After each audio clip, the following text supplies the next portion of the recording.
फैली हुई और दारुल इस्लाम जहां पर है, जहां पर असदुद्दीन ओवैसी का इलाका है, जहां पर मौलाना मंच से बड़ी बड़ी बातें कर रहे हैं और ये बातें केवल कल भर की, आज भर की नहीं है, एक बड़े आंदोलन में इसे तब्दील करने की तैयारी है। और ये आंदोलन कैसा होगा, ये असदुद्दीन ओवैसी ने अपनी तकरीर में कहा, ये आंदोलन वैसा नहीं होगा जो अभी आपने देखा सीए के मौके पर हुआ था। यह आंदोलन किसान भाइयों जैसा होगा। उन्होंने कहा कि हमें किसान भाइयों ने एक राह दिखलाई है, हमें उस राह पर आगे बढ़ना है।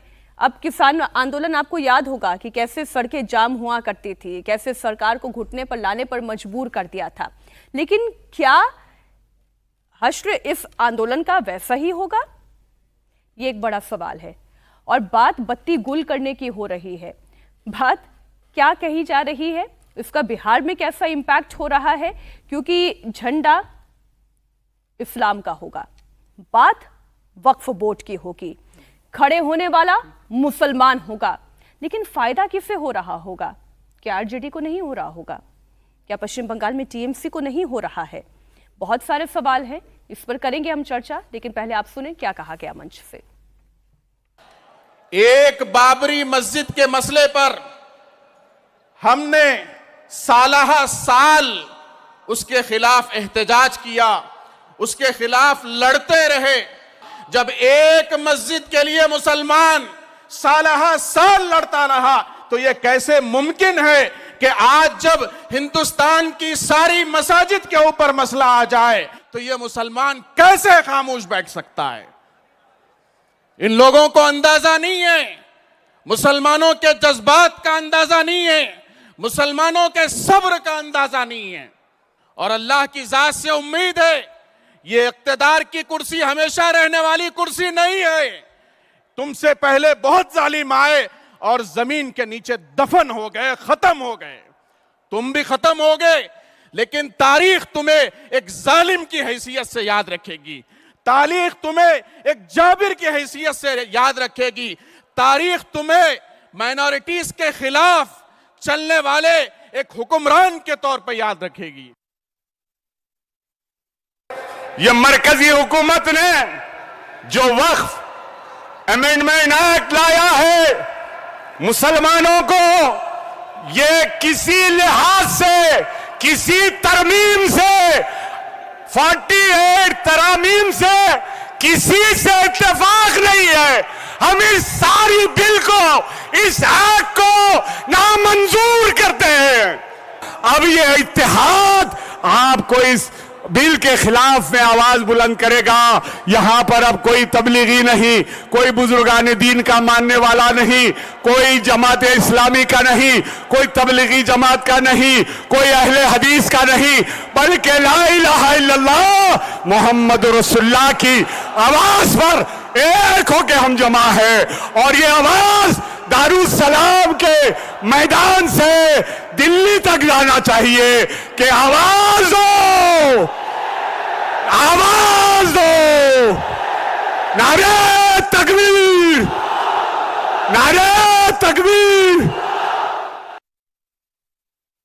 तो आपने संभल का वाकया देखा, 400 साल पुरानी मस्जिद थी, वहां पर सर्वे के नाम पर आए मुसलमानों ने जज्बात से मगलूब होकर अपनी मस्जिद के लिए निकल गए, उनके सीनों पर गोलियां पड़ी और वो मुसलमान शहीद हो गए।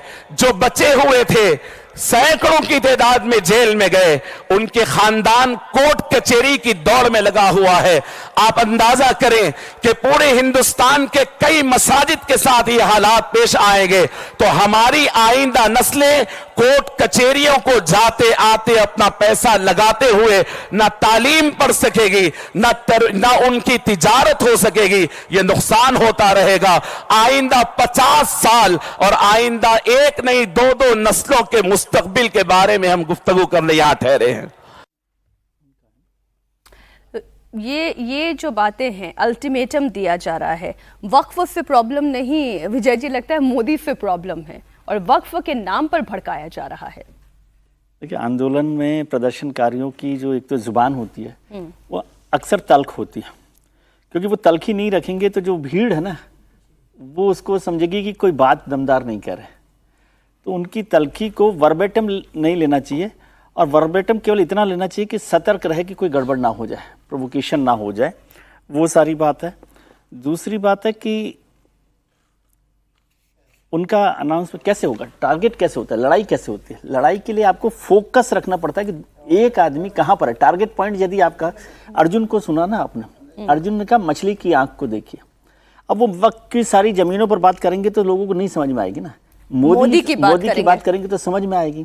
और मोदी के खिलाफ, मोदी को अगर आप विलन बनाएंगे तो आप ज्यादा मजबूत तरीके से खड़े हो पाएंगे, और उसमें तर्क देने की जरूरत नहीं है ना। वक्त में तो काफी है, बस मोदी का नाम ले तो मुसलमान बात करेंगे तो फिर मीनाक्षी जी कहेंगी, विजय त्रिवेदी कहेंगे भाई इसमें तो मसला ये नहीं है, मस्जिद वापस कहाँ ले रहे हैं, रेट्रोस्पेक्टिव इफेक्ट से नहीं ले रहे, ये मैनेजमेंट का मसला है, तमाम बातें। लेकिन मोदी के खिलाफ होने में तो कुछ परेशानी नहीं है। बोलेंगे, हाँ इत्तेहाद बोलेंगे। तो असली बात यह है कि विलन आप यदि एक टारगेट को फिक्स करके करते हैं तो वो ज्यादा बेहतर लड़ाई खड़ी कर सकते हैं। अब इसमें मोदी का कितना लेना देना है, कितना नहीं है। अभी उस दिन हम देख रहे थे प्रधानमंत्री दाऊदी बोहरा मुसलमानों के साथ बैठे हुए थे, उन्होंने कहा मैंने 5 साल इस पर काम किया है, और उसमें दाऊदी बोहरा ने भी बहुत सारा काम किया है कि किस तरह से काम किया जाए। और उन्होंने केवल दाऊदी बोहरा नहीं, बहुत सारे इस्लामिक स्कॉलर्स को, प्रधानमंत्री ने नहीं, सरकार ने भी उनको काम में लिया कि भाई इसमें वक्त की क्या क्या चीज़ें हैं, परेशानियाँ क्या हैं, किन चीज़ों पर परेशानी हो सकती है, नाराजगी हो सकती है, किन चीज़ों का नुकसान हो रहा है, वो सारे काम उस पर किए गए। एक लंबा एक्सरसाइज उस पर हुई है। और होता है कि सोसाइटी में जो कम्युनिटी है उसको नहीं समझ में आती है बात। जैसे किसान आंदोलन की बात आपने जिक्र किया, तो माना गया कि भाई किसानों का जो बिल थे वो किसानों के फायदे के थे, लेकिन ये किसानों की बात समझ में नहीं आई। अब बहुत सारे जो उनके नेता थे उन्होंने आपको कन्विंस कर दिया उन किसानों को जो आंदोलन कर रहे थे कि ये ठीक नहीं है, और उससे सरकार दबाव में आ गई। तो आज ओवैसी साहब को भी लग रहा है कि उसी तरह से आप सरकार को दबाव में ले आए तो ये विड्रॉ कर ले। तो मैं उनके सारी तकरीरों को बहुत उस तरीके से नहीं देखता कि वर्बेटम तरीके से आप ले लें कि अब जिहाद हो जाएगा, कुछ नहीं। ठीक नहीं है, इसके पीछे जो पूरा है बेसिकली नहीं। अब वो जब किसान आंदोलन की बात करते हैं तो उसकी मंशा ये है कि भाई ये विड्रॉ कैसे किया जा सकता है, मतलब ये विड्रॉ भी किया जा सकता है अगर विड्रॉल करवाने का तरीका अगर ये अपनाया जाए तो ये है। विड्रॉ तो किसी हालत में नहीं होने वाला, वो कानून बन चुका है, राष्ट्रपति के साइन हो चुके हैं। किसी भी स्थिति में किसान आंदोलन किया, और किसान वो तो बोले ना ओवैसी साहब कि किसान आंदोलन के खिलाफ जिस तरीके से हम संगठित होकर लोगों ने काम किया और सरकार पे दबाव बनाया था, लेकिन आगे की रणनीति से करना है। आगे की रणनीति वो बता रहे हैं ना, गियास अहमद रशीदी हैं, AIMPLB के ही है, वो ये कह रहे 30 अप्रैल को रात ठीक 9 बजे बत्ती गुल प्रोटेस्ट होगा, 10 मिनट तक प्रोटेस्ट चलेगा। राउंड टेबल मीटिंग 18 मई को होगी, तेलंगाना में और आंध्रा में होगी, इसमें लोगों से बात करेंगे। फिर 22 मई का भी उन्होंने बता दिया, महिलाओं के लिए भी प्रदर्शन होगा, और महिलाएं जो हैं वो हैदराबाद में इकट्ठा होंगी और दूसरे इलाकों में जाकर वक्फ बिल का विरोध करेंगी। फिर मानव चेन कब बनाई जाएगी, 25 मई को। 1 जून को दोपहर 3 से 5 बजे तक इंदिरा पार्क में धरना देंगे, और हैदराबाद में ये सब कुछ होगा, और ये तब तक जारी रहेगा जब तक ये बिल वापस नहीं हो जाता। बताइए पूरे तो टाइमलाइन वो भी बता रहे कि हम क्या करेंगे। उन्होंने अपना पूरा शेड्यूल बना लिया है, कुछ भी नहीं है। अनकॉन्स्टिट्यूशनल क्या है? नहीं, अनकॉन्स्टिट्यूशनल कुछ नहीं है, उनका अधिकार है, वो कर सकते हैं। लेकिन वो 30 तारीख को जो बात कर रहे हैं कि बत्ती गुल करेंगे, तो देखना इन्हीं का समाज इनकी बत्ती गुल करने वाला है। ये जिस तरीके से कोशिश कर रहे हैं कि समाज को एकत्रित करें, मानव चेन बनाएंगे, 30 तारीख को बत्ती गुल करेंगे, दिल्ली के अंदर हम घेराव करने के लिए जाएंगे, दरअसल इनकी मंशा ठीक नहीं है। इसके आड़ में देश के अंदर जो सामाजिक माहौल बिगाड़ने की कोशिश कर रहे हैं, ये इस बात को जानते हैं कि ये कोर्ट से विड्रॉ, सुप्रीम कोर्ट इनके फेवर में जजमेंट आने की संभावना कम है। मोदी इनके दबाव में आएंगे नहीं, क्योंकि यह बहुसंख्यक गरीब मुसलमानों के पक्ष में लिया गया फैसला है, और जो मुट्ठी भर मुसलमान इससे खिलाफ एकत्र है, वह बहुसंख्यक मुसलमानों को इससे खिलाफ भड़काने का काम कर रहे हैं। और मुझे लग रहा है कि मुसलमान इस बात को समझ रहा है, लेकिन ये जो डर है कि जो मुट्ठी भर मुसलमान इनके भड़काव में आकर कोई ऐसा उपद्रव समाज के अंदर न करे जिससे एक समाज के अंदर जो हिंदू और मुसलमानों के बीच किसी तरह का मामला अगर कोर्ट में ये मसला, विजय जी जो मैं समझ पाया, अगर कोर्ट में ये मसला गया ही नहीं होता, अगर इसे हियरिंग के लिए लिया ही नहीं होता, तो ये तमाम कोशिशें अपनी जगह थी। इसका दूसरा पहलू ये भी तो है ना, वो जानते हैं पश्चिम बंगाल में इलेक्शन आने वाले हैं, बिहार में इसी साल चुनाव है, एक माहौल ऐसा तैयार कर लिया जाए, वक्फ कानून को लेकर लड़ाई तो है ही, लेकिन राजनीतिक पलटवार कैसे किया जा सकता है? मोदी के विरोधियों को जितना मजबूत करेंगे उतनी आरजेडी मजबूत होती जाएगी। और वो कौन है? वो मुसलमान है, वो कौन है? यादव। बिल्कुल ठीक बात है, इसमें कोई विरोध नहीं है, क्योंकि लेकिन वो पॉलिटिकल पार्टी किस टूल को अपने लिए इस्तेमाल कर सकती है, इसको तो आपको देखना पड़ेगा ना। ये तो मोदी सरकार के पास भी तो मौका फिर मेरा था कि प्रश्न, भाई ये नुकसान होगा? नहीं, मुझे नहीं लगता बीजेपी कि का उस तरह से नुकसान नहीं हो रहा, लेकिन फिर भी मुसलमानों को एकजुट किया जाएगा। और फिर मैं आपको थोड़ा सा निवेदन कर दूं कि यदि ये भीड़ आपको मुट्ठी भर मुसलमान लग रहे हैं तो दोबारा से इस भीड़ को देखिए, समझे? ये मत समझिए कि ये मुट्ठी भर मुसलमान दिख रहे हैं आपको। हैदराबाद की जो लाखों लोगों की भीड़ यहाँ पर दिख रही है, और ये पसमानदा मुसलमान है, पसमानदा मुसलमान। ये इतने मुसलमान अगर अमीर हों, अशरफ हों, तो हिंदुस्तान में मुसलमानों की तकदीर ही बदल जाएगी, सूरत ही बदल जाएगी।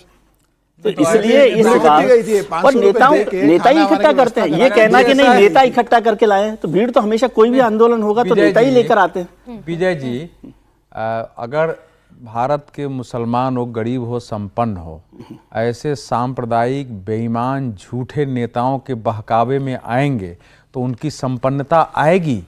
आप जिस तरीके से आप जानते हैं कि बत्ती गूल करना अपराध है, भले कोई कर रहा हो, सड़क घेरना भी हम लोग घेरते थे तो हम पर क्रिमिनल केस होता था ना आंदोलन में, ऐसा तो है नहीं।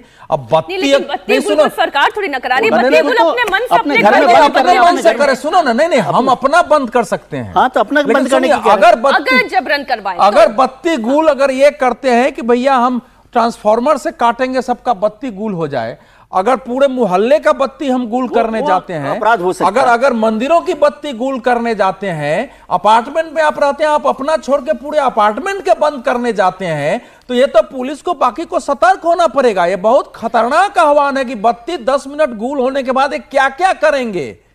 बत्ती गूल होने के बाद कुछ भी हो सकता है। सर आप कैसी बात कर रहे हैं? पश्चिम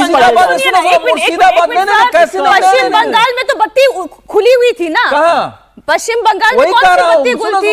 पश्चिम बंगाल में खुले आसमान के नीचे, खुले सूरज के नीचे खुले आम होता है। बत्ती गुल करने की क्या आवश्यकता है? जब खुले आम हो सकता है तो अगर कुछ बदमाश लोग तय कर दें कि बत्ती गुल ही सबसे बड़ा अवसर है, 10 मिनट के बदले 20-25 आधे घंटे रखो और जो करना है कर लो। देखिए, आह्वान करना आसान होता है, लेकिन उसके हाइपोथेटिक ही होगी ना भाई। बत्ती आप गुल कर रहे हैं तो जो कुछ हुआ है इस देश में, घटित हुआ है बत्ती गुल करने से, बत्ती से, उसकी तो चिंता करनी पड़ेगी ना। सेकंड बात आता है, देखिए इत्तिहाद को ये जो बता रहे हैं, इत्तिहाद नॉर्मली दुनिया में जितने इत्तिहाद पार्टी हैं इस्लाम के नाम पर, वो कर क्या रहे हैं जरा बताइए।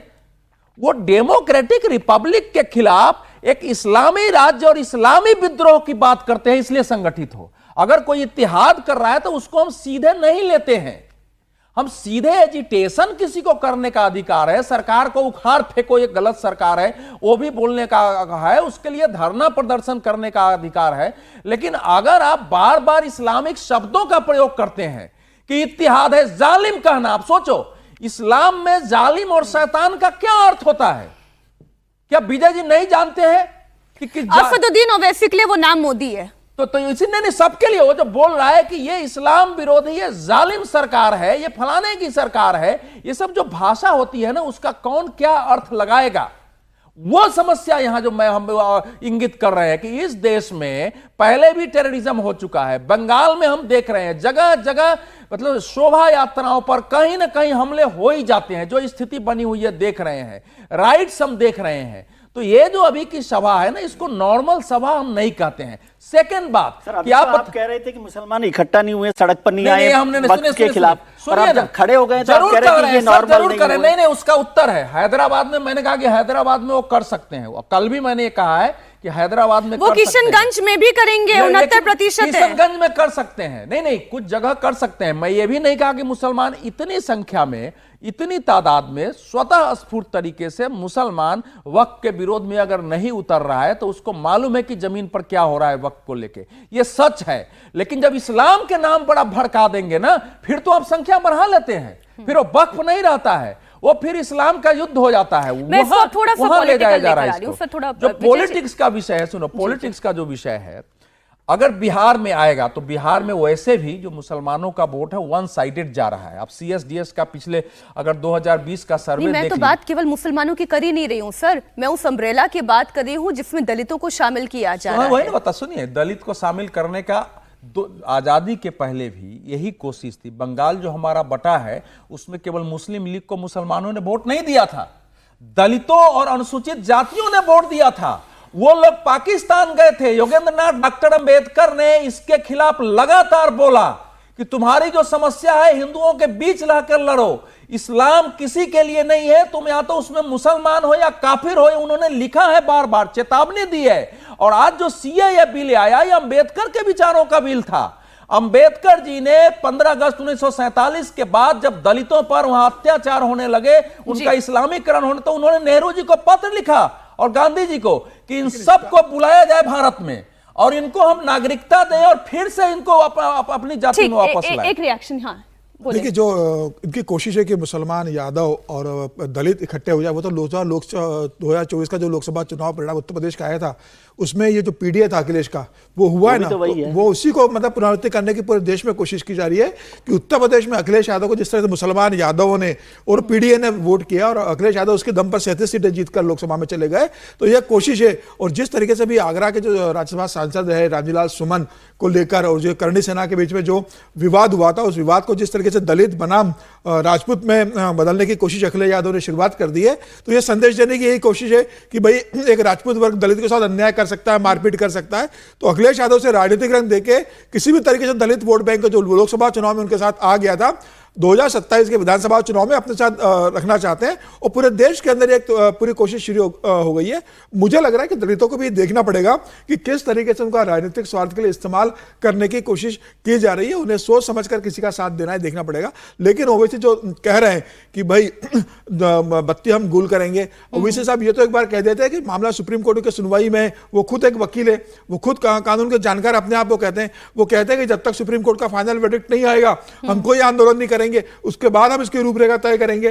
तो मुझे लग रहा है कि आप एक तरफ सुप्रीम कोर्ट की सुनवाई चल रही है, एक तरफ आप जमीनों पर जिस तरीके से भीड़ इकट्ठा कर रहे हो, इस सुप्रीम कोर्ट को आप संदेश देने की कोशिश कर रहे हो, ये आप केंद्र सरकार को संदेश देने की कोशिश कर रहे हो, और आप एक समाज को डर दिखाने की कोशिश कर रहे हो कि अगर हमारे हिसाब से कानून निरस्त नहीं होगा तो आने वाले समय में हम डायरेक्ट एक्शन डे पे भी जा सकते हैं। ये देखिए, जिसे जेंसी लैंग्वेज में कहा जाता है ना, इधर माई वे और हाईवे, ये इस वक्त ये पूरी सभा यही बताने के लिए है, या तो आप हमारे रास्ते चल लें, नहीं तो हम अपने रास्ते चलने के लिए तैयार हैं। विजय जी, एक शॉर्ट कमेंट, ये पॉलिटिकली नुकसान पहुंचाने जा रहा है बीजेपी को, या बीजेपी तो जानती थी इसी तरीके से होना है? नहीं, अभी तक बीजेपी के साथ दलित भी रहा है। एक तो आप सोचिए, पहले की जो पॉलिटिक्स है 60 साल की, उसमें दलित मुस्लिम पॉलिटिक्स ही मोटे तौर पर चली है। सवर्ण कांग्रेस के साथ रहे, बाकी जो नॉन बीजेपी पार्टी जितनी है वो मोटे तौर पर दलित मुस्लिम पॉलिटिक्स को करती रही हैं। लेकिन नरेंद्र मोदी के आने के बाद पिछले 10 साल में दलितों की एक बड़ी तादाद भारतीय जनता पार्टी के साथ जुड़ी है। अब क्या ये मूवमेंट उसको नुकसान पहुंचा सकता है, नहीं पहुंचा सकता, ये एक्सरसाइज है। मुझे नहीं लगता कि वो जो दलित है जो भारतीय जनता पार्टी के साथ जुड़ा हुआ है वो मोटे तौर पर शिफ्ट होगा, जो योजनाओं की वजह से उनके साथ जुड़ा हुआ वो मोटे तौर पर उनसे शिफ्ट होगा, ऐसा मुझे फिलहाल नहीं लग रहा। लेकिन किस तरह से एक्सरसाइज की जा रही है, लेकिन ये एक्सरसाइज हो रही है और ये नई एक्सरसाइज नहीं है। नॉन बीजेपी में हमेशा दलित मुस्लिम कॉम्बिनेशन जो है ना वो चलता रहा है।